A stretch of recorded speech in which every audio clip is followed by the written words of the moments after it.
Bonjour à tous. Cadré. Ok, action, Violaine.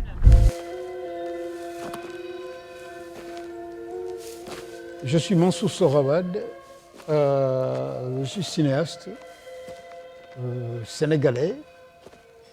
Je suis né à Dakar, précisément dans un village qui s'appelle Ouakam, un village de pêcheurs, face à l'océan, donc qui se trouve sur le nez de l'Afrique. J'ai l'habitude de dire que l'Afrique respire par ici, parce que le nez se trouve ici. Donc j'ai fait là mes études primaires, mes études d'une manière générale à Ouakam, à Dakar. Je suis parti par la suite en France, précisément à l'université de Paris 8, où j'ai fait mes études cinématographiques. Je suis donc revenu au Sénégal au bout de 4 ans, comme ça, 4 ans, 5 ans, je suis revenu au Sénégal, où j'ai fait un bref passage à la télévision sénégalaise. Mais auparavant, quand j'étais étudiant, j'aimais beaucoup le cinéma japonais. Et j'étais fortement marqué par un cinéaste japonais qui s'appelait Masaki Kabayashi. Précisément, il avait un film qui s'appelle Kawaii-dan, qui est en fait une série de 4 courts-métrages. Et Kawaii-dan, c'était l'adaptation de contes japonais. Ça m'avait vraiment touché, alors je me suis dit que une fois rentré au Sénégal, j'aimerais travailler en adaptant des contes sénégalais, des contes africains.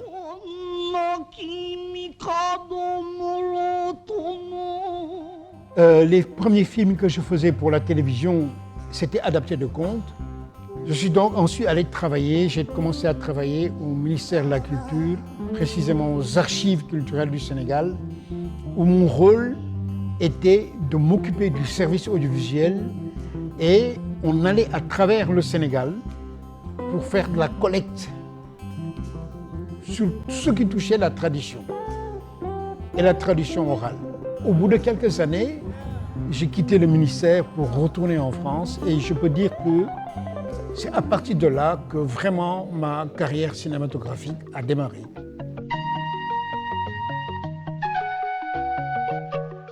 Et j'ai adapté des contes comme Farilanès, qui est un conte sénégalais et même africain, parce que dans d'autres pays d'Afrique, on le retrouve sous une autre forme. Ibra, xoolal jànq bi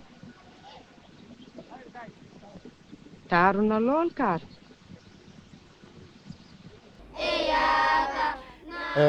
Et aussi un autre film qui s'appelle Pichemi, qui est un conte. J'ai fait aussi Talper sur l'histoire du dressage des chevaux. J'ai fait d'autres courts-métrages. Et c'est par la suite que j'ai attaqué le projet de long-métrage qui est l'adaptation d'un roman sénégalais qui s'appelle Le Prix du Pardon, écrit par un écrivain sénégalais qui s'appelle Missane Ngom et qui s'est inspiré de la tradition chez les Lébou, dont je suis issu, c'est-à-dire les pêcheurs. Tout ce qui touche à la mythologie chez les Lébou. Et on le retrouve dans ce roman, et ça m'a vraiment intéressé. Et donc j'ai adapté ce livre.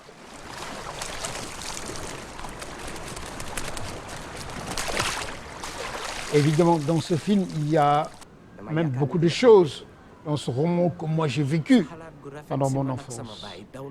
Voilà, ce film a eu beaucoup de succès à travers le monde. Bon, j'ai eu beaucoup de prix.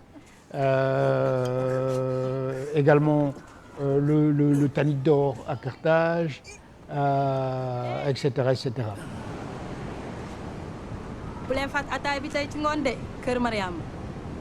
J'ai aussi fait des documentaires, beaucoup de documentaires. J'ai fait sur un musicien sénégalais, Ismaël Lo. On a fait une tournée africaine.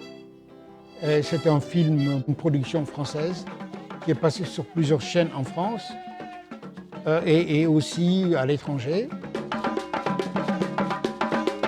Dans le même temps, je collaborais, je travaillais pour la chaîne TV5 où je faisais aussi beaucoup de portraits d'artistes ou bien des reportages, aussi des documentaires pour TV5.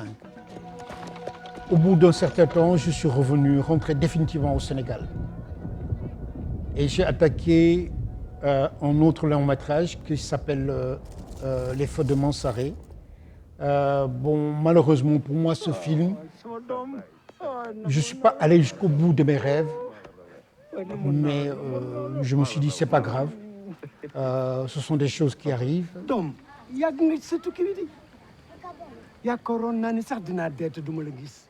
En ce moment, je travaille sur mon prochain long-métrage, qui est aussi une adaptation d'un roman d'un autre écrivain sénégalais qui s'appelle Alioune Badara Bèye. J'aime la littérature sénégalaise, j'aime beaucoup la littérature sénégalaise. D'une manière générale, la littérature africaine. J'aime beaucoup la littérature africaine. Moi je pense que nous avons des sujets qui sont déjà là, déjà prêts. C'est ce qui me pousse un peu vers l'adaptation d'œuvres littéraires de l'Afrique.